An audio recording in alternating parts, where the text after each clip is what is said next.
नमस्कार, मी डॉक्टर कविता राणे. या special bulletin मध्ये आपल्या सर्वांचं स्वागत. शक्तीपीठ मार्ग स्पीड ब्रेकर का, हा प्रश्न उपस्थित झालाय. कारण राज्यामध्ये जे महत्त्वाचे रस्ते प्रकल्प अपेक्षित आहेत त्यातला हा सगळ्यात महत्त्वाचा आणि मोठा रस्ते प्रकल्प आहे.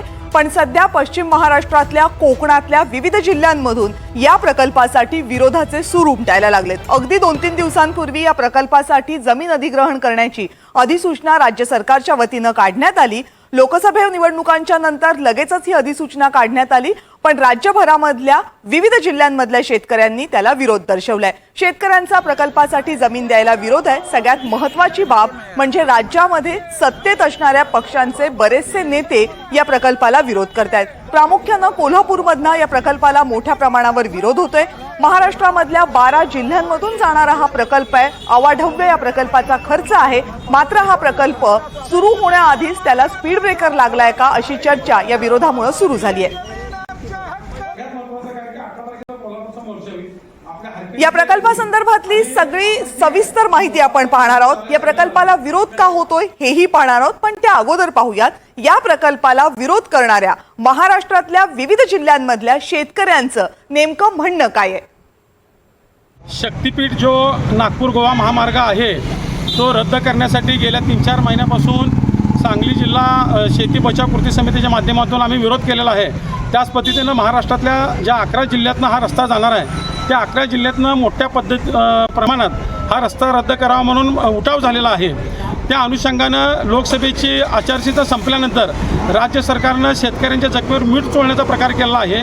7 जूनला त्यांनी नवीन अध्यादेश काढून जमीन अधिग्रहणाची जी नोटीस काढलेली आहे त्याला विरोध करण्यासाठी आज सांगली जिल्ह्यातील शेतकऱ्यांची आमची आज मीटिंग पार पडली. सदर मीटिंगमध्ये 21 दिवसाच्या आत मोठ्या प्रमाणात हरकती दाखल करण्याचं ठरलेलं आहे. त्याच पद्धतीनं 27 जून गुरुवारी एक कलेक्टर ऑफिसपाशी धरणे आंदोलन करण्यात येणार आहे. आणि 7 जूनची जी अध्यादेश आहे त्याची आम्ही आज सर्व शेतकऱ्यांच्या वतीनं त्याचा निषेध म्हणून त्याची होळी केलेली आहे. त्याच पद्धतीने ह्या माध्यमातून माझं आव्हान आहे की 11 गावातील जे आपले बाधित होणारे शेतकरी आहेत त्यांनी मोठ्या प्रमाणात 18 जूनला कोल्हापूर येथे जे मोर्चा होणार आहे त्याचं अधिकृत निमंत्रण आपल्याला आलेलं आहे. आपण सगळ्यांनी मोठ्या संख्येनं 18 तारखेला कोल्हापूरला जमायचं आहे. महामार्ग बाधित शेतकऱ्यांची बैठक झाली. गेल्या 7 जूनला महाराष्ट्र सरकारनं परत एकदा सार्वजनिक बांधकाम विभागाच्या माध्यमातून एक अधिसूचना काढली आणि प्रसारमाध्यमातून आम्ही कसल्याही परिस्थितीमध्ये हा शक्तीपीठ महामार्ग करणारच अशा प्रकारचा संदेश दिलेला आहे. आम्ही गेल्या 4 महिन्यापासून या जिल्ह्यातल्या शेतकऱ्यांचं नुकसान करणारा हा जो महामार्ग जो आहे तो रद्द झाला पाहिजे अशा प्रकारची भूमिका घेऊन आंदोलन केलेलं आहे. कारण आज महाराष्ट्र सरकार असेल किंवा केंद्र सरकार असेल यांनी जमीन अधिग्रहणाचा जो कायदा केलेला आहे त्या कायद्याप्रमाणे या शेतकऱ्यांना त्यांच्या रेडी रेकनरच्या फक्त 4 पट रक्कम मिळणार आहे आणि ही बाजार भावापेक्षा कितीतरी पटीने कमी असणार आहे. त्यामुळं फुकटात जमीन लाटण्याचा हा महाराष्ट्र सरकारचा जो प्रकार आहे तो थांबवला पाहिजे. आणि ज्या कंत्राटदारांसाठी हे सरकार आज महामार्ग करायला लागलेला आहे त्या कंत्राटदारांचं भलं व्हावं म्हणून हे सरकार शेतकऱ्यांना नागवत आहे आणि याला आमचा पूर्णपणे विरोध आहे. उद्याच्या काळामध्ये आम्ही आणखीन तीव्र आंदोलन करणार आहोत हा इशारा देखील आज आम्ही या महाराष्ट्र सरकारला देत आहोत. समृद्धी महामार्गापाठोपाठचा एक ड्रीम प्रोजेक्ट राज्य सरकारचा म्हणून या प्रकल्पाकडे बघितलं जात आहे. भव्य असं स्वरूप आहे या प्रकल्पाचं. काय नेमकी वैशिष्ट्ये आहेत, नागपूर ते गोवा अशी जोडणी असणारा प्रकल्प नेमका काय आहे ते बघूयात.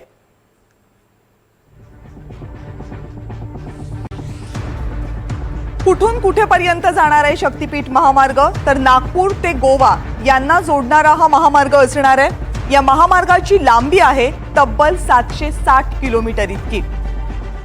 6 पदरी हा महामार्ग असेल, म्हणजे 3-3 लेन असतील दोनही बाजूंना. वेळ किती वाचणार या महामार्गावरून प्रवास केला तर सगळ्यात कळीचा मुद्दा. 18 ते 21 तास लागतात सध्या नागपूर ते गोवा या प्रवासासाठी. तो प्रवास थेट 8 तास इतक्या वेळेवर येऊन थांबणार आहे. किती जिल्ह्यांमधून हा महामार्ग जाईल, तर वर्ध्यापासून हा महामार्ग सुरू होईल, तो थेट गोव्यापर्यंत जाईल. महाराष्ट्रामधले 12 जिल्हे, गोव्यामधला 1 जिल्हा असा या महामार्गाचा विस्तार असणार आहे. किती शक्तिपीठं जोडली जाणार आहेत? तर महाराष्ट्रामधली 3 शक्तिपीठं या महामार्गामुळे जोडली जाणार आहेत, म्हणून त्याला शक्तिपीठ महामार्ग असं नाव दिलं गेलंय. कोणकोणती शक्तिपीठं, धार्मिक स्थळं जोडली जाणार आहेत? यामध्ये माहूरची रेणुका आहे, तुळजापूरची तुळजाभवानी आहे, कोल्हापूरची अंबाबाई आहे, या मंदिरांचा समावेश आहे. याशिवाय अंबाजोगाई, औंढा नागनाथ, परळी वैजनाथ, औंढा नागनाथ आणि परळी वैजनाथ ही 2 ज्योतिर्लिंग आहेत.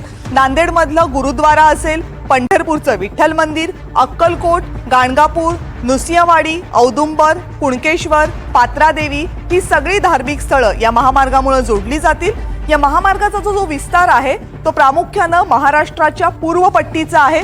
महाराष्ट्राची उत्तर आणि दक्षिण टोकं महाराष्ट्राच्या पूर्व बाजूनं या महामार्गामुळे जोडली जातील. कोणकोणते विभाग या महामार्गामुळे जोडले जातील महाराष्ट्राचे? तर विदर्भामधून हा महामार्ग सुरू होईल, तो मराठवाड्यामधून पुढे पश्चिम महाराष्ट्रात उतरेल, पश्चिम महाराष्ट्रातून कोकणात आणि कोकणातून गोव्यापर्यंत जाईल. या प्रकल्पासाठी खर्च किती आहे हा आकडा खूप महत्त्वाचा आहे. या प्रकल्पासाठी तब्बल 86,300 कोटी रुपयांचा खर्च प्रस्तावित करण्यात आलाय. प्रकल्पाची डेडलाईन किती आहे? 5 वर्षांची डेडलाईन या प्रकल्पासाठी ठेवण्यात आलेली आहे. त्यामुळे साधारण 2028-29 पर्यंत हा प्रकल्प पूर्ण व्हावा अशी अपेक्षा ठेवण्यात आलेली आहे. आणि याच प्रकल्पाच्या जमीन संपादनाची अधिसूचना सध्या काढण्यात आलेली आहे. पण मग या प्रकल्पाला विरोध का होतोय? इतका मोठा प्रकल्प असेल, यामुळे पर्यटन वाढणार असेल, प्रवासाचा वेग कमी होणार असेल, तर शेतकरी विरोध का करतात? पहिलं कारण शेतकऱ्यांच्या विरोधाचं मोठ्या प्रमाणावर जमिनींचं भूसंपादन या प्रकल्पामध्ये केलं जाणार आहे. किती जमीन लागणार आहे प्रकल्पाला? आत्ताचा आकडा जो समोर आलाय त्यानुसार 8,000 हेक्टर जमीन या 12 जिल्ह्यांमधून संपादित केली जाणार आहे. शेतकऱ्यांचा विरोध यासाठी सुद्धा होतोय कारण बहुतांश शेतकऱ्यांना भीती ही आहे की जमिनीच्या मोबदला जो दिला जाणार आहे तो अत्यंत तुटपुंजा असेल. याशिवाय काही ठिकाणी पूरपट्ट्यातून हा महामार्ग जाणार आहे, त्यामुळे या महामार्गामुळे पुराचा धोका वाढेल अशी भीती अनेक जिल्ह्यांमध्ये व्यक्त होते, प्रामुख्यानं कोल्हापूरमध्ये. नद्यांच्या प्रवाहाला या महामार्गामुळे अडथळे निर्माण होतील असंही पर्यावरणवाद्यांचं म्हणणं आहे आणि पूर परिस्थिती या महामार्गामुळे आणखी बिकट होईल असं अनेक जिल्ह्यातल्या शेतकऱ्यांचं, स्थानिकांचं म्हणणं आहे.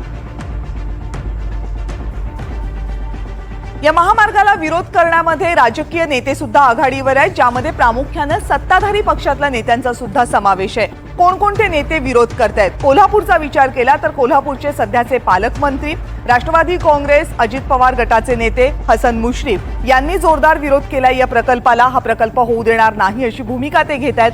समरजित सिंग घाटगे भाजपचे नेते आहेत कोल्हापूरमधले, त्यांचाही या प्रकल्पाला विरोध आहे. कोल्हापूरमध्ये स्वाभिमानी शेतकरी संघटनेचे राजू शेट्टी यांचा या प्रकल्पाला विरोध आहे. याशिवाय नुकतेच खासदार म्हणून निवडून आलेले काँग्रेसचे कोल्हापूरचे खासदार शाहू महाराज यांनी सुद्धा लोकांच्या भावना लक्षात घेता या प्रकल्पाला आपला विरोध असल्याचं स्पष्ट केलंय.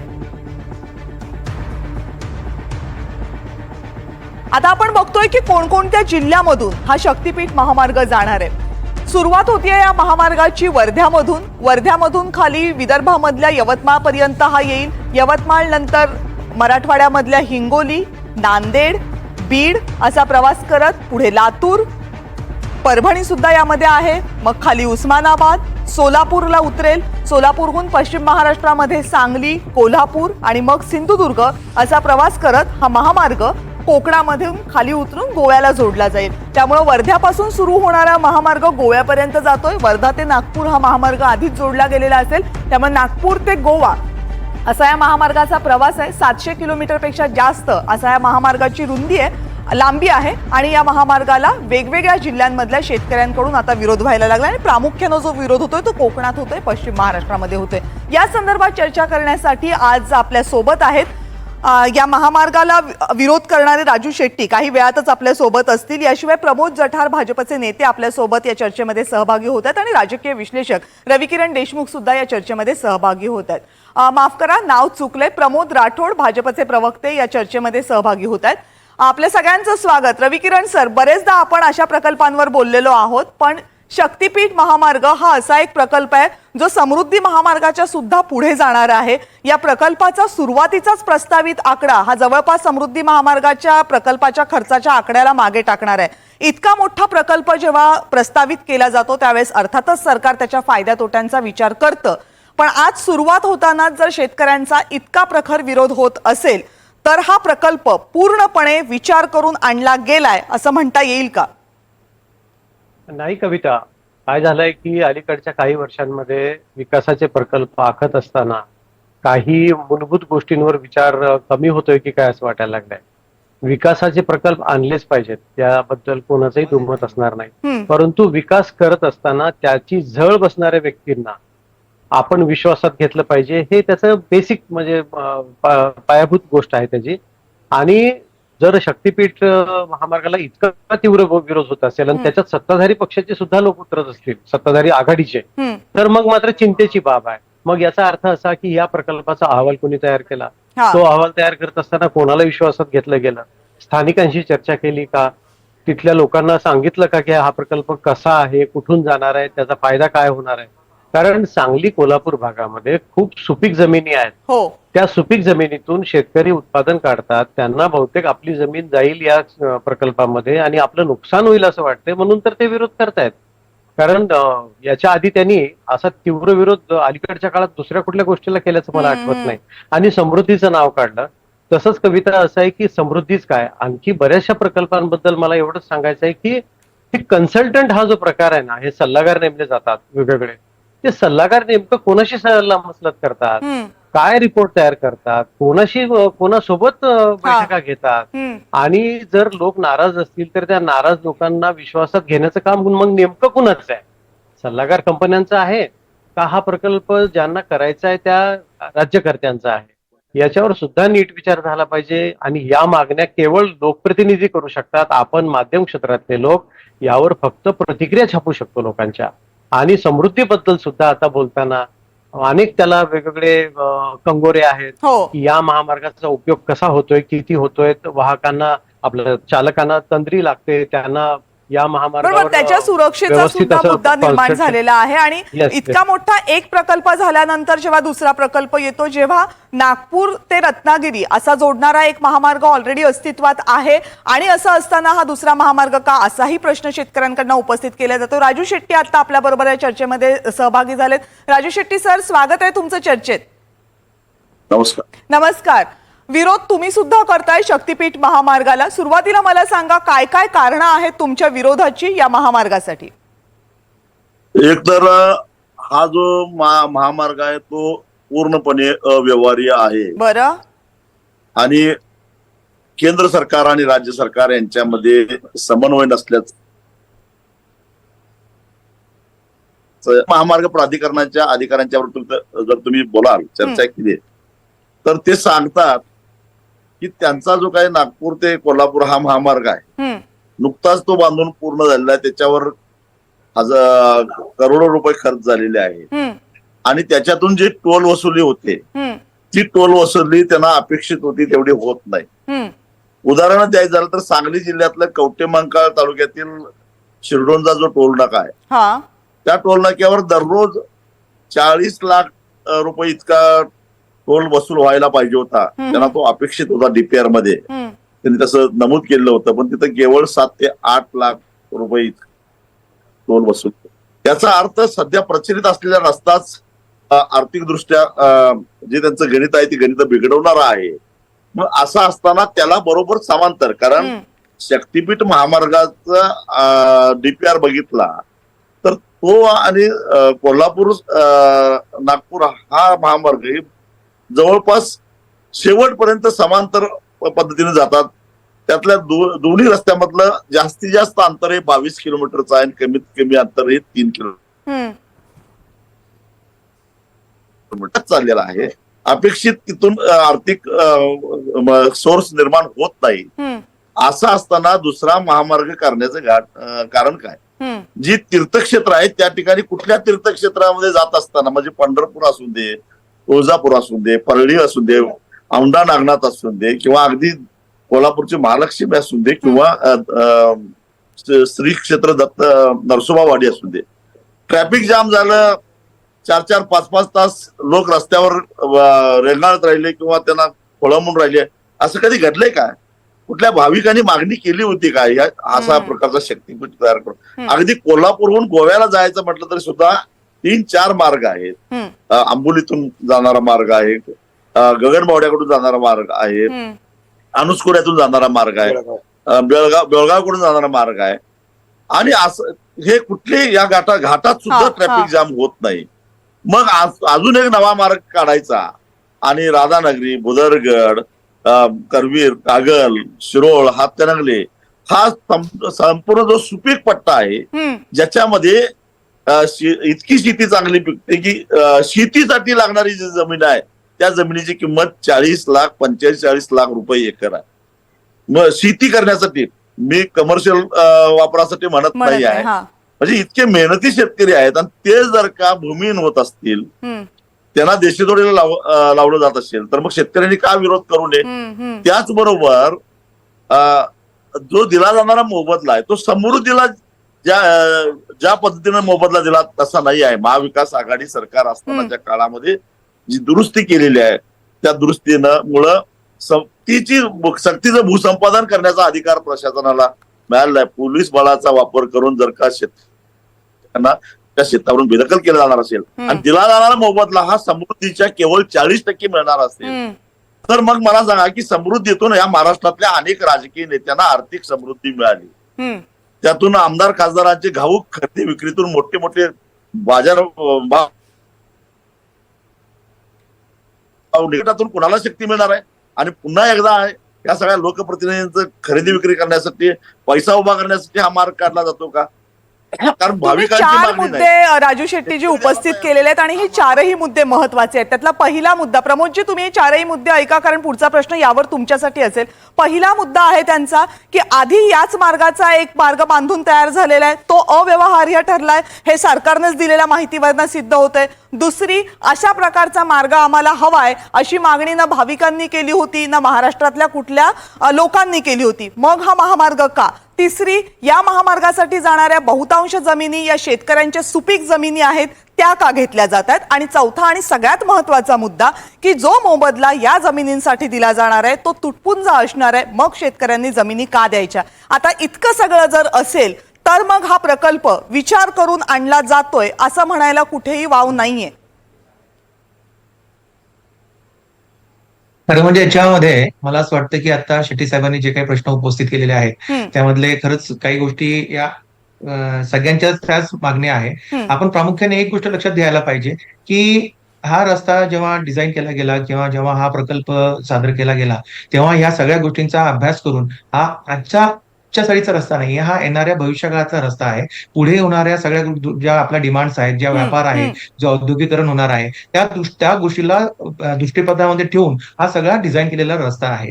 आता आपण जे 4 मुद्दे या ठिकाणी उपस्थित केलेले आहेत, मला असं वाटतंय की जे पॅरलल रस्त्यांसंदर्भात आता आपण या ठिकाणी बोललात, तर मला असं वाटतं की पॅरलल रस्ते ही आपण आज त्याच्यातली जे ट्रॅफिक व्हॉल्यूम आहे, हा ट्रॅफिक व्हॉल्यूम जर कन्सिडर केला तर पुढच्या 25 वर्षामध्ये 30 वर्षामध्ये तो ट्रॅफिक व्हॉल्यूम किती राहील आणि त्याचं कशा पद्धतीने तिथं ट्रॅफिक कंजेक्शन होईल आणि व्यापाराच्या दृष्टिकोनातून काय सोयीस्कर होईल, या सगळ्या गोष्टींचा त्या ठिकाणी त्यांनी पूर्ण अभ्यास करून त्या दृष्टिकोनातून हा रस्ता डिझाईन केलेला असं मला या ठिकाणी म्हणायचंय. दुसरं, आपण जे म्हणालात की भाविकांनी याची डिमांड केलेली आहे का किंवा काय, माझं परत याला सुद्धा हेच उत्तर या ठिकाणी असं राहील की डिमांड करताना सरकार सुद्धा जेव्हा एखादा प्रोजेक्ट डिझाईन करतं किंवा कुठल्याही ह्याच्यामध्ये आपण जेव्हा काही प्लॅनिंग करतो तेव्हा पुढे होणाऱ्या गोष्टींमध्ये काय काय त्रास होऊ शकतात त्या दृष्टिकोनातून काय काय पर्यायी मार्ग आपण त्यासाठी उपलब्ध करून देऊ शकतो, हा सुद्धा मला असं वाटतं. मला वाटतं ना तुम्ही जे बोलताय त्याच्यामध्येच आम्हालाच प्रश्न उपस्थित असे होत आहेत की तुम्ही सांगताय की पुढच्या भविष्याचा जो रस्ता त्या मार्गासाठी तयार आहे तोच आधी अव्यवहार्य आहे, त्याच्यावरच पुरेशा गाड्या नाही आहेत, त्याच्यावरच पुरेसा टोल जमा होत नाही, मग आपण 25-30 वर्षांनी त्या रस्त्यावर गर्दी होईल, मग त्याला पर्यायी रस्ता लागेल म्हणून एक रस्ता तयार करायचा, त्यासाठी 86,000 कोटी आत्ता खर्च, जो रस्ता बांधायला 5 वर्ष लागणार आहे त्या रस्त्याची तयारी मग 25 वर्ष अगोदर का करायची आपण?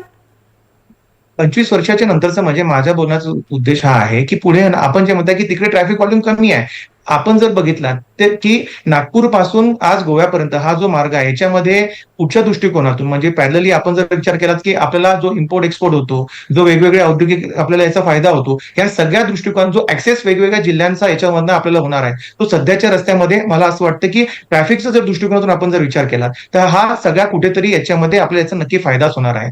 दुसरी गोष्ट, आपण जे याच्यामध्ये आणखी आता बोललात की सुपीक जमिनी, शेतकऱ्यांच्या ज्या सुपीक जमिनी याच्यामध्ये जाणार आहे, मला असं वाटतं की शेतकऱ्यांना विश्वासात घेतल्याशिवाय हा प्रोजेक्ट पूर्ण होणारच नाही. आणि तो पूर्ण करण्याचं मला असं वाटतं की भारतीय जनता पार्टीचं किंवा सरकारचा सुद्धा तो विचार नाहीये. बर. 100% यामध्ये शेतकऱ्यांना विश्वासात घेऊनच हा विकासाच्या दृष्टिकोनातला हा जो एवढा मोठा हा महामार्ग आहे तो होणार आहे. बर. आणि चौथा मुद्दा जो आपण या हा. ठिकाणी आता बोलला की शेट्टी सर, मोबदल्याच्या येते मी. संदर्भात, हा. तर मोबदल्याच्या संदर्भात मला हे म्हणायचं आहे की 100% हा सरकार आणि तिथल्या जे शेतकरी आहेत किंवा जे जमीन मालक आहेत यांच्यामध्ये जे काही चर्चा होईल त्यातनं जो काही मार्ग निघेल आणि जो मार्ग तिथल्या शेतकऱ्यांना किंवा जमीन मालकांना त्यांना तो पटेल त्याच्यानंतरच या सगळ्या गोष्टींमध्ये प्रगती होईल, मला असं याच्यामध्ये सांगायचं आहे. बरं, मला रविकिरण सरांकडे जायचंय, पण शेट्टी सरांनी बोट वर केलं. तर शेट्टी सर, तुमचा मुद्दा अगदी थोडक्यात मांडा, मग मला रविकिरण सरांकडे जाता येईल.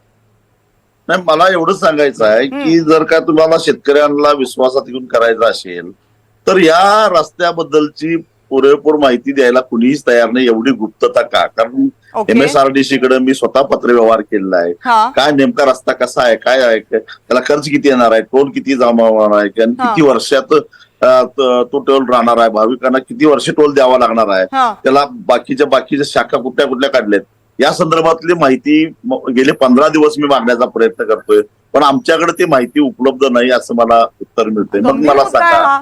की नेमकं ही माहिती कुणाकडे आहे आणि एवढी गुप्तता पाळायचं कारण काय? दुसरी गोष्ट, सगळ्या महाराष्ट्राला माहिती आहे सांगली, कोल्हापूर ह्या भागामध्ये प्रचंड महापूर येत असतो. हो. आणि अशा परिस्थितीमध्ये हा महामार्ग 3 नद्या ओलांडून जाणार आहे. आणि आज महापुराला सगळ्यात मोठं कारण काय असेल तर ते नदीवर बांधलेले पूल आणि त्या पुलाचे भरावे हेच आहे. अगदी जागतिक जे पथक आलेलं होतं त्या पथकानं सुद्धा हेच मत व्यक्त केलेलं आहे. मग या संदर्भामध्ये काय उपाययोजना करणार आहे हे सुद्धा सांगत नाही. म्हणजे केवळ या रस्त्याला जाणारी शेती नव्हे तर जी रस्त्याला जाणार नाही ती शेती सुद्धा बेचिराख होणार आहे. आणि असं असताना मग शेतकऱ्यांचा विचार केला जाणार नाही का? आणि मग कधी शेतकऱ्याला विश्वासात घेणार आहे? एवढाच माझा मुद्दा आहे.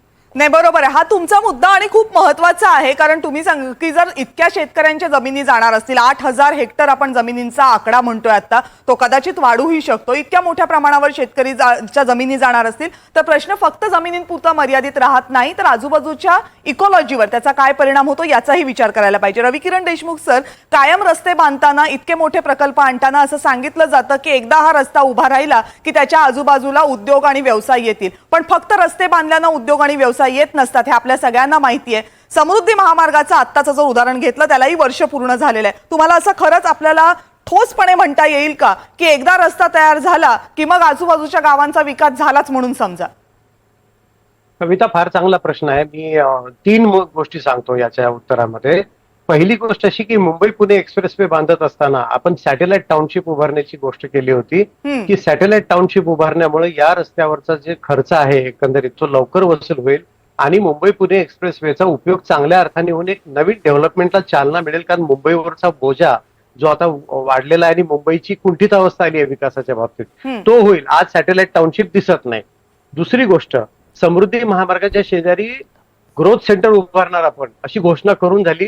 आज समृद्धी महामार्ग सुरू झाला, त्याचा शेवटचा टप्पा आपण 1-2 महिन्यामध्ये सुरू करण्यापर्यंत आलोय. अजूनही ग्रोथ सेंटरची चर्चाच आहे. या ग्रोथ सेंटरमध्ये शेतकऱ्यांना आपण विकासात सहभागी करून घेणार होतो, बऱ्याच काही गोष्टी करणार होतो, तर त्याच्या निविदा प्रक्रियेचं सुद्धा आता काही तपशील मिळत नाही. तिसरी गोष्ट कविता, सगळ्यात महत्वाचं, पुण्यामध्ये हिंजेवाडीची उभारणी करत असताना एक IT सिटी आपण उभं केली आदर्श, जसं काय आपली सिलिकॉन व्हॅलीच आपण उभी करतोय कॅलिफोर्नियामध्ये अशा पद्धतीने. मला सांगा, काही दिवसांपूर्वीच बातम्या आल्या की इथल्या 37 कंपन्या निघून गेल्या म्हणून. आधी कोणी म्हणाले की राज्याच्या बाहेर गेल्या, मग उद्योगमंत्र्यांनी खुलासा केला की नाही नाही, राज्याबाहेर नाही गेल्या, ते इतरत्र गेल्या.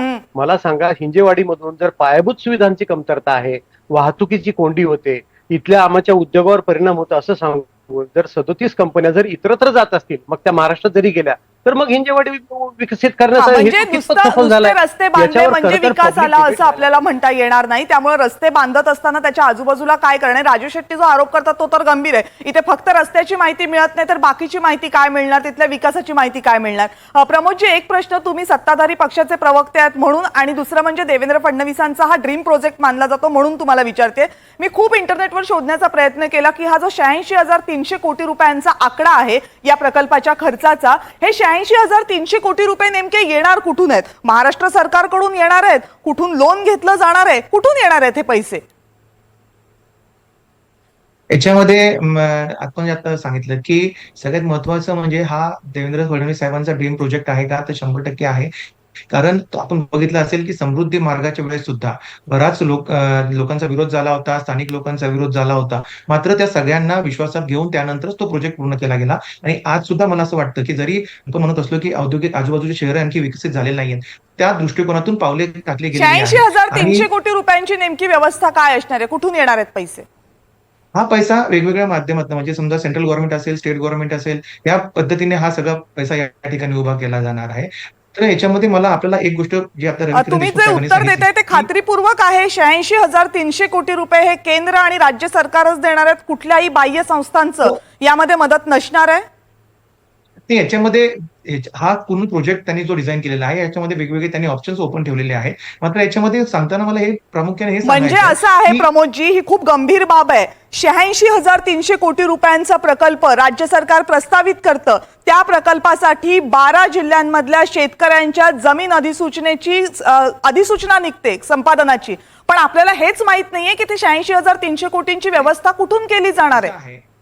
कुठलाही प्रोजेक्ट जेव्हा डिझाईन केला जातो तेव्हा त्या प्रोजेक्टचं डिझाईन करताना त्याच्यावर जे फंड्स आपण ठेवतो एकदाच त्याला द्यायची गरज नसते. त्याला टप्प्याटप्प्याने तो पैसा त्या ठिकाणी पुरवला जातो. मात्र याचं पूर्ण नियोजन करताना तर पूर्ण तो पैसा येणार कसा आणि तो पैसा जाणार कसा याचं पूर्ण नियोजन केलेलं असतं. तेच नियोजन तर आता नाही. म्हणजे राजू शेट्टी जो आरोप करतायत की या प्रकल्पाबाबत पारदर्शकता नाहीये, तो खरा आहे असं मानायला वाव आहे. नाही, याच्यामध्ये पारदर्शकता नाही असं मी म्हणणार नाही. याच्यामध्ये जर आपण जिल्हाधिकाऱ्यांना जर आपण संपर्क केला तर मला असं वाटतं की आता जी अधिसूचना 7 तारखेला निघाली आहे, MSRDCचा प्रकल्प जिल्हाधिकारी कसे सांगतील खर्च किती आहे तो? नाही, भूसंपादन अधिकारी जे त्या ठिकाणी आहेत त्यांना राजू शेट्टी साहेबांनी जे आता सांगितलं की आम्हाला त्याची माहिती मिळत नाहीये, तर त्याच्यामध्ये मला सांगितलं की भूसंपादन अधिकाऱ्यांना या संदर्भातल्या सगळ्या सूचना आलेल्या आहेत. त्या दृष्टिकोनातून नाही, माझा प्रश्न भूसंपादनाबद्दलचा नाहीये. राजू शेट्टीची शेवटचा प्रश्न तुमच्यासाठी आहे. जे या प्रकल्पाबद्दल वाचताना माझ्या समोर आलं तो ते तुम्हाला विचारावं असं वाटतंय. अनेक जणांचा असा सूर आहे की बऱ्याचशा बाह्य कंपन्या म्हणजे मग वर्ल्ड बँक असेल किंवा जागतिक स्तरावरच्या ज्या इन्स्टिट्यूशन्स आहेत त्यांच्याकडे खूप पैसे आहेत, ते आता कर्ज देऊ शकतात. भारत ही त्यांच्यासाठीची मोठी बाजारपेठ आहे, त्यामुळे कमी व्याजदरानं मोठा पैसा भारताला उपलब्ध होऊ शकतो. या सगळ्याला भुलून इतके मोठमोठे प्रकल्प आखले जात आहेत, पण सरते शेवटी भारताची जनता, ज्यामध्ये महाराष्ट्र सुद्धा आला, कर्जाच्या विळख्यामध्ये लोटली जातीये. हे खरं आहे का?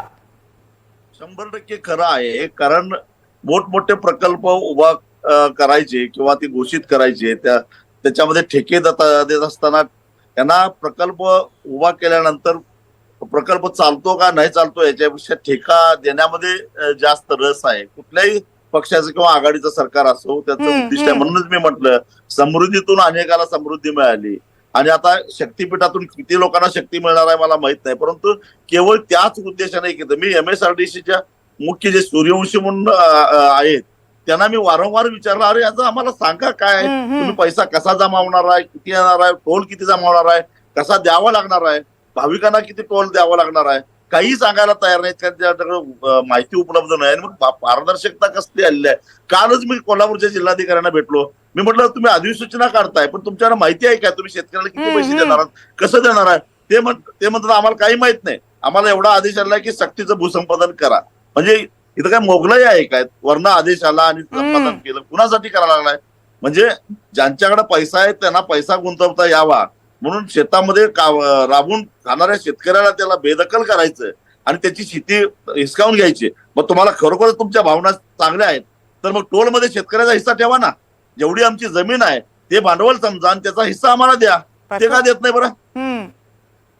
बरोबर आहे. म्हणजे जेव्हा मोठे प्रकल्प आखले जातात त्यावेळेस शेतकऱ्यांकडनं जमीन भूसंपादनाच्या माध्यमातून घेतली जाते, त्यांना मोबदला किती द्यायचा यावर खूप चर्चा होतात. पण राजू शेट्टी यांनी जो मुद्दा मांडला तो खूप महत्वाचा आहे. जिथे प्रकल्प येतात त्या प्रकल्पामधनं ज्यांच्या जमिनी गेल्यात त्यांना कायमस्वरूपी मोबदला मिळेल अशी व्यवस्था का केली जात नाही? जर रस्त्याचा प्रकल्प असेल, टोल वसूल केला जाणार असेल तर त्या टोलमध्ये त्या शेतकऱ्यांचा सहभाग का नसावा या प्रश्नावर प्रत्येकानं विचार करण्याची गरज आहे. आणि सगळ्यात महत्वाचं, जर 86,000 कोटी रुपयांचा प्रकल्प महाराष्ट्रामध्ये आणला जात असेल तर त्या प्रकल्पाबाबतची खडानखडा माहिती फक्त प्रकल्प बाधित असणाऱ्या शेतकऱ्यांनाच नाही तर अवघ्या महाराष्ट्राला मिळणं हा महाराष्ट्राचा लोकशाहीतला अधिकार आहे आणि तो जर मिळत नसेल तर मग मात्र या प्रकल्पांवर प्रश्नचिन्ह फक्त बाधित शेतकरीच नाही तर महाराष्ट्रातली प्रत्येक व्यक्ती उपस्थित करू शकते आणि म्हणूनच प्रकल्पांसंदर्भातली संपूर्ण माहिती पुढे येईपर्यंत शेतकऱ्यांचा आक्रोश जर असाच चालू राहिला तर आश्चर्य वाटायला नको। आजच्या चर्चेमध्ये आपण तीनही मान्यवर सहभागी झालात, या प्रश्नांची उत्तरं दिलीत त्याबद्दल आपल्या सगळ्यांचे